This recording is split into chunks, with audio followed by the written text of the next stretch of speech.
All right, hey, what's up, guys? Coach Mac, Play Fast Football. All right, I'm going to list the sponsors in the description box below, all right, and not go through talking about each sponsor on this video because this is a topic that I absolutely love. I want to be able to talk about it and as long as I can and keep you engaged in the video as long as you can, all right? So I will list these sponsors, all right, in the description box below so that you can check out some of the sponsors in the description box. I'm going to do a video today on something that is a big pet peeve of mine. All right, and I'm going to go into each category, but basically it's wide receiver musts. All right, things that wide receivers must be able to do, and I know I've only listed 3, but I'm going to go through some different things with each one. All right, to make sure that that everybody kind of understands the gist of where I'm getting at. All right, I think I mentioned it before on other videos. I played small school Division III / 1AA college football from 1991 to 1994, and I played wide receiver. So my 4 years of college football were all spent playing the position of wide receiver. So that is the position that I always gravitate towards. It's a position that if I had to coach a position group, that's the position that I want to coach, not only because it's near and dear to my heart, but that's probably because I am most geared, equipped, educated to coach that position better than any other position on the field. Unfortunately, as a head coach or an offensive coordinator for the last 95% of my career, I really only got one real chance to work with receivers when I was a graduate assistant in college for a year.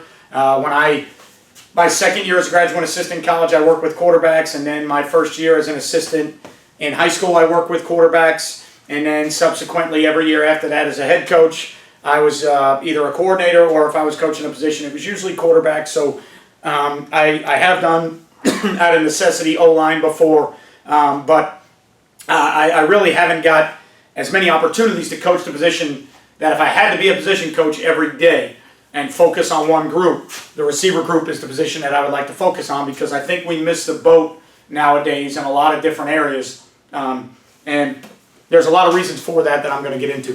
So when I was playing college football, all right, basically a good friend of mine, Coach Joe Delgaze, who is on Long Island, who kind of taught me a lot of the things that I know about coaching football and as a receiver playing football, and some other coaches I had a guy named Dennis McDermott, who was #1 in the record book for almost every receiving category at St. John's University in New York. I am #2 behind Dennis, so I had a great chance to play for him. And then a guy named Ernest Owusu, who is no longer with us, God rest his soul, great guy.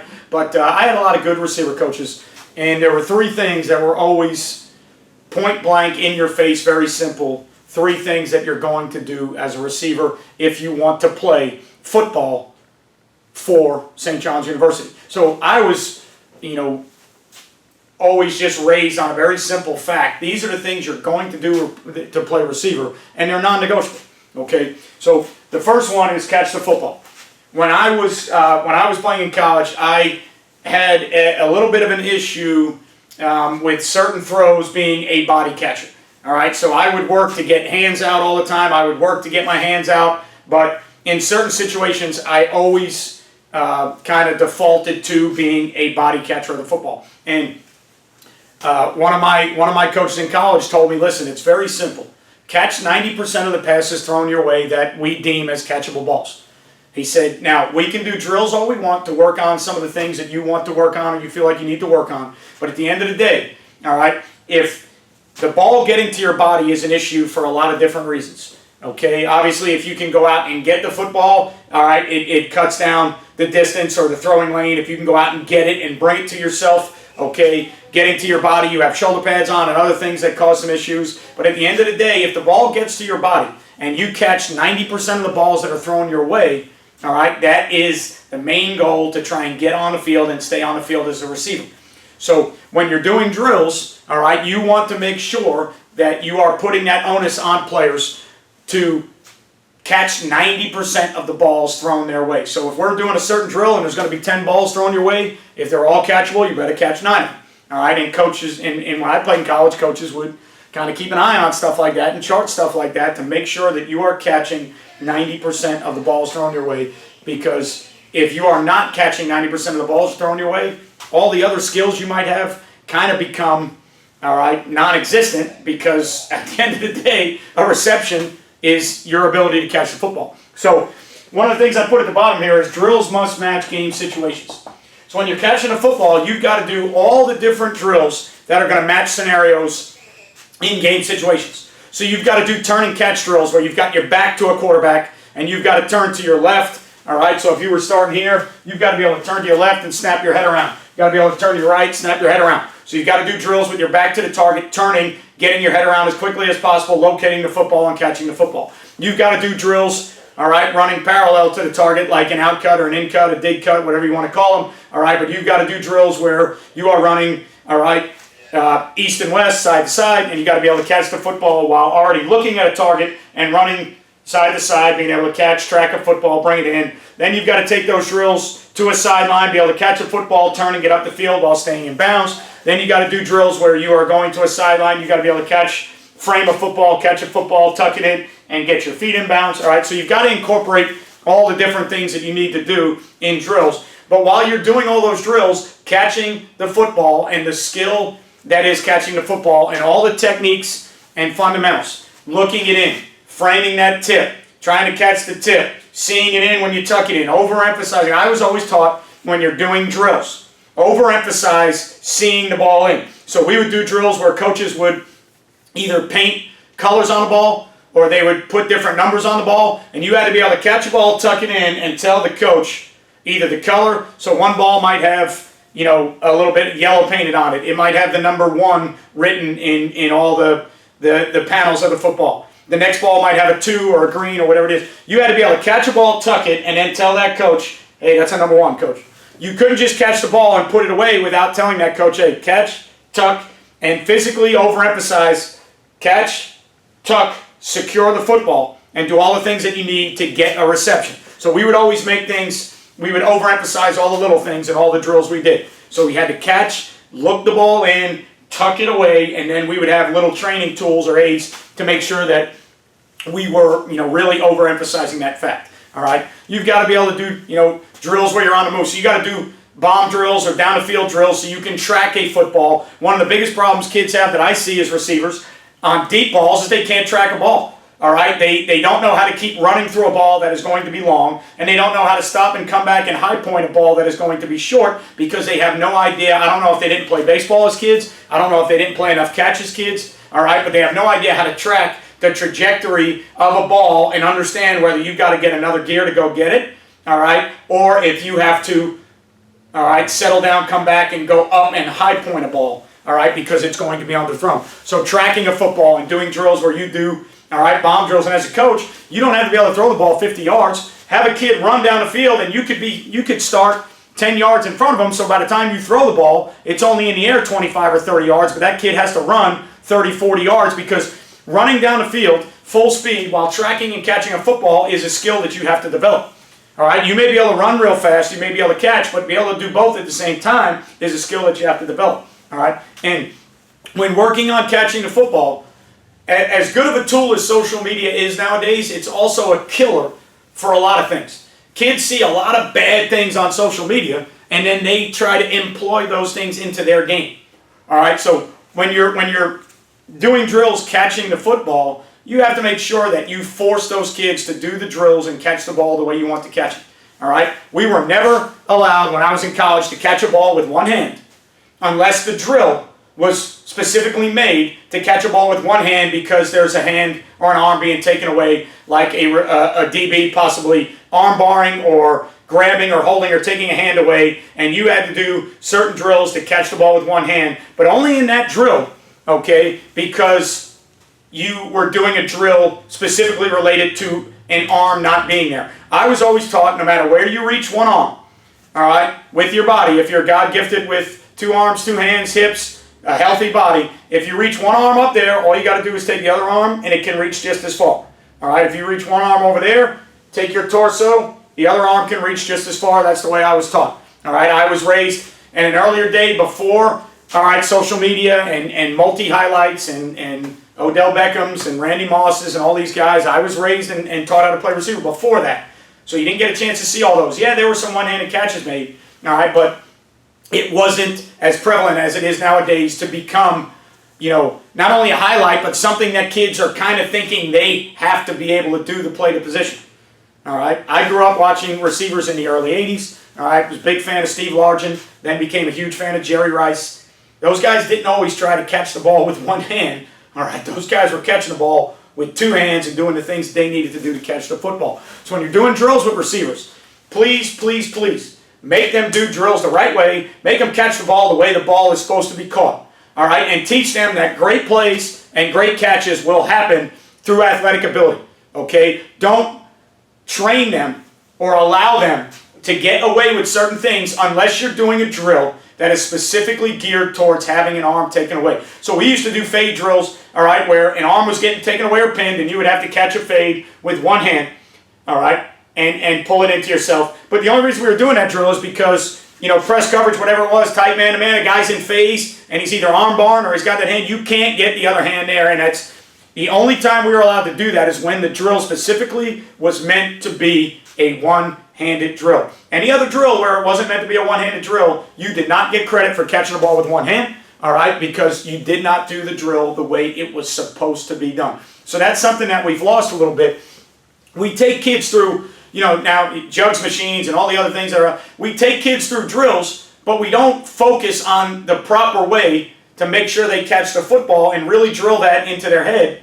You know, to me, if you ask any of the guys that played for me, all right, and I've had some good receivers that have played for me, they know that it drives me nuts when they catch a ball with one hand in practice when they don't need to. They know all the time you're going to hear me walking around the field yelling, two hands, two hands, two hands. It drives me nuts to see kids catch a ball with one hand. So make sure all the drills that you're doing are game specific, all right? Make sure you're doing drills where you've got to turn and locate, snap the head around, run to the sideline, all right? Head on the target, framing balls up, run away, vertically, deep ball drills, bad ball drills, all the things that you need to incorporate, all right? If you want to do tennis ball drills to focus, you know, kids on smaller targets and visually tracking smaller targets.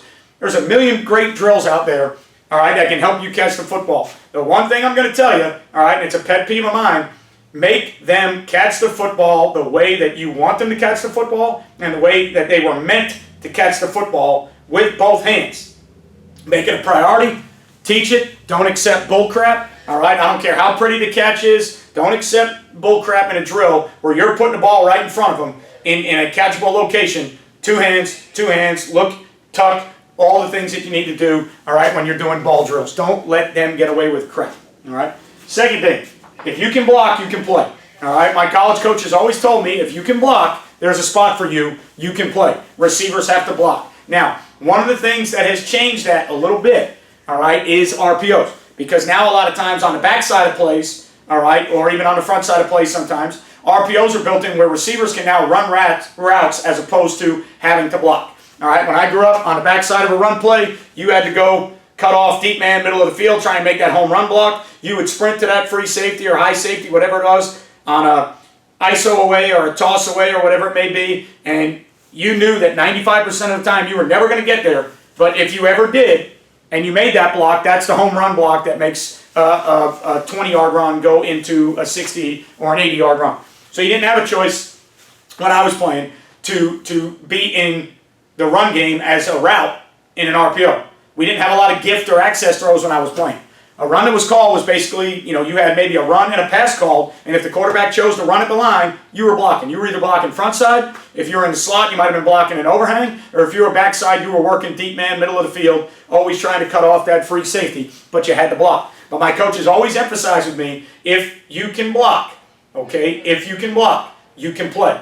And it was the skill that I had to work on the most as a receiver. I was never heavier than 150 pounds when I played in college. All right, I was never great in the weight room. I eventually got okay, but I was never great in the weight room. And I was always 5'9", 150, outmatched playing receiver. I struggled blocking. Luckily in college you can cut, so I was taught and learned the ability to cut and when to cut. All right, but my coaches would make us do drills. All right, they'd start, take on your knees, and you'd work on punch, elbows in, thumbs up. Then you go from your knees to a climb and run your feet. Then you would start in a finish position and run your feet. Then you would work to cut off angles into stalk blocks. My coaches would teach me every version of a stalk block that I needed, all right, to play in a game for them. And every coach that I ever had made blocking, all right, an absolute must. If you want to play, all right, you need to block.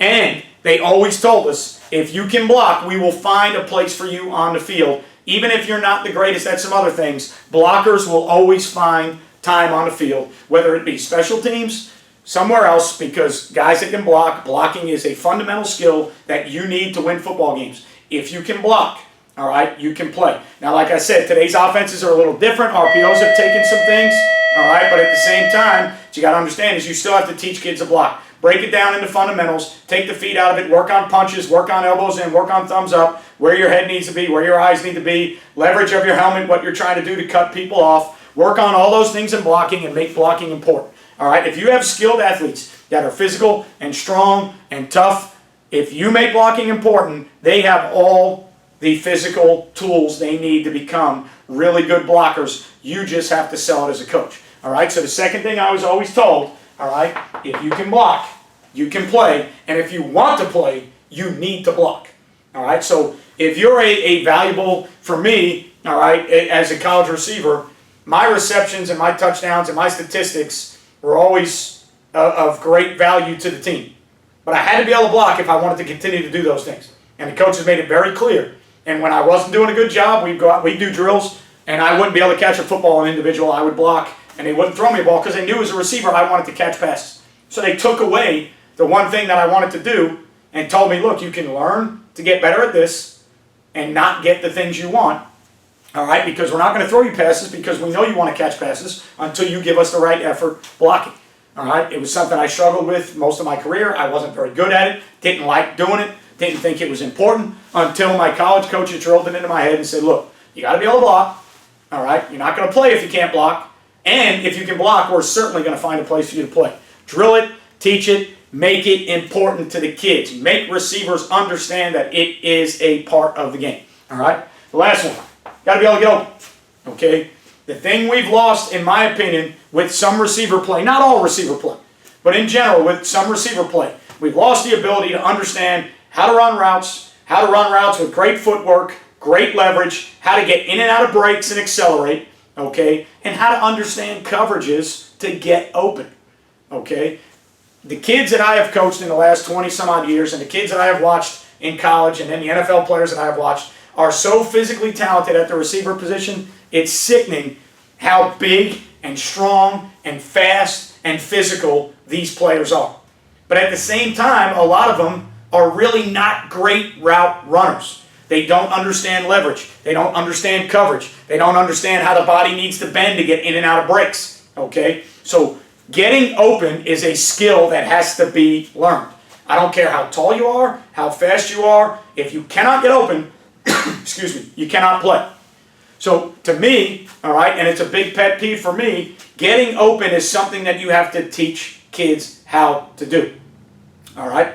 Kids don't naturally understand leverage. They don't understand what leverage means. They understand path of least resistance. If you give a wide receiver certain leverage, he's going to think that the other direction is the way he needs to go because it's the path of least resistance. When in reality, when a defensive player plays with certain leverage, it's because that's the side they don't want you on. All right, so I was always taught very early as a receiver, always attack the side they don't want you. Okay, number one, when running routes, always sell deep routes. Every route you're running, you're going deep. I don't care if it's a 5-step hitch, 3-step slant, you get off the ball, come out of your stance, and you accelerate, and everything you need to do with your arms, all right, and pumping and driving, you get out of your stance, you sell the deep ball, and you look the DB right in the eye. All right, so obviously, receivers, you're looking inside. That ball moves when you come out of your stance. All right, you're coming out of your stance with great, all right, body lean, great posture, and your arms are coming, and you look that DB right in the eye, you're going deep. I was taught that from day one, never compromised. Anytime we did get-offs, anytime we did anything like that, good stance, good start, locate the DB, look him in the eye, leverage. We work stems over and over and over again. How to stem a DB, how to create leverage, how to give yourself a two-way go. All right, the art of getting open. If you take kids and you put them on the field, all right, 90% of the receivers you put on the field will go out there and tell quarterbacks to throw them up balls. Or they'll tell quarterbacks to throw them deep balls. Okay? Kids have lost the ability to want to run routes, to want to know how to run routes, to understand the mechanics of the body getting in and out of routes. Do you know how many kids there are that can run 4-4 in a straight line, but as soon as you put some type of plant, break, change of direction, that 4-4 goes to 5-4 because they don't understand the mechanics of getting in and out of breaks. They don't practice getting in and out of breaks. They don't work the last step at the top of the route and how to finish the route and accelerate. They don't work backwards, so to speak. They just get out and run a route. Break a route down into different parts. The beginning of the route, the middle of the route, the top of the route. All right? Work on accelerating in and out. Okay? And teach players leverage coverages. How many high safeties? Where's the overhang? What's the depth of the safety? What's the depth of the corner? What's the leverage of the corner? Teach them how to understand how they go about getting open. Okay? Because when you see all the highlights nowadays, and you know, a lot of times, you just see these great physical plays, but you don't see the ability really to run great routes. Now, there are still a bunch of great route runners out there, don't get me wrong. All right? I'm just telling you what I think as a coach and as a former receiver. I think our kids are so physically gifted that we've kind of lost our ability to run crisp, clean, disciplined routes, understanding leverage, understanding coverage, and understand where you fit in the damn play. All right? Not every route is designed for you to necessarily get open. You might be running a route at a certain depth, at a certain landmark, to stretch the defense so that somebody else gets the football. You have to understand that, and you have to teach that as a coach to your receivers. All right? Yes, you want the ball every play. Yes, you should have the mentality that you need the ball every play. But you got to understand that not every play is meant to go to you, and sometimes you're running routes to stretch and provide spatial, all right, existence into a play to give the quarterback options to attack different defenses. All right? The last thing I'm going to leave you with is please teach press releases, and please teach them the right way. It drives me nuts when I see kids make 75 moves at the line of scrimmage, and you see it on social media all the time. They're making 75 moves and backwards and all kind of moves, and they never, ever go down the field. Okay? And, you know, these things look good on highlights, and, you know, they look good whether they're at a camp or a one-on-one somewhere. But as a receiver, the one most important thing you need to know is you can't catch a pass if the quarterback is on his back. There is a mental clock for every play. 3-step drops, 5-step drops, back in the old days, 7-step drops. All the drops of the quarterback, all right, are directly tied to the routes of the receiver and the timing, all right, of the protection and when the ball needs to be released. Everything you do at the line of scrimmage that wastes time is taking away from your ability to catch passes. So when you are working against press coverage and you've got 9 million foot fire moves and backwards moves and side-to-side moves all over the place, that clock is ticking. The defense is rushing. Your linemen are trying to protect the quarterback who is taking a drop and trying to throw a ball on rhythm. All those things you're doing, as pretty as they may look, okay, are slowing you down from getting into the route you need to get into to catch a football. And the question I ask, if done properly, do you really need all those? Okay? When I played in college, we got taught single moves, double moves. Okay? And then if you were big enough, physical throw-bys. But we didn't get taught 9 million press releases. We got taught 2 main releases with our feet, okay, and 2 to 3 main combatants with our hands. And we worked those over and over and over again in all the different situations of when and where you would use each one. And then throughout the course of the game, this was even more important, how to change up and use different ones to keep the DB, all right, on his toes all the time. A lot of receivers will get to a point where they have go-to press release moves. If you do that every time and other teams have film, that go-to is going to become, all right, a negative for you because they know the go-to release. Your releases should change all the time. From single to double to maybe physical throw-bys. They should never be the same. They should change, and you should have a couple different ones with your feet and your hands that you are using throughout the game. All right? And when I did get a chance to coach receivers, I'd tell them all the time, all right, if you're getting pressed, what was your last receive? What was your last release? Excuse me. Single, double, what was it? Oh, shoot, Coach, I don't. How do you not know? You got to know your last release because I want to know my next one. If I used a single last time, I'm coming back with a double. If I used a double, I'll probably just come with a single because he might be sitting on a double, and when he waits on that second move, I'm already by. What'd you do with your hands? All right, was it slap, short, all right, rip? Was it slap, cup, or short swim? All right, was it, 2 hands? What did you do with your hands? that needs to change. You need to have a couple different ones, and you need to know the ones that you have used throughout the course of a game. Okay, so these are the things to me that are non-negotiable. These are the things that we got to be working on and teaching our receivers. These are the things that I would be preaching over and over again if I was a receiver coach as just a position.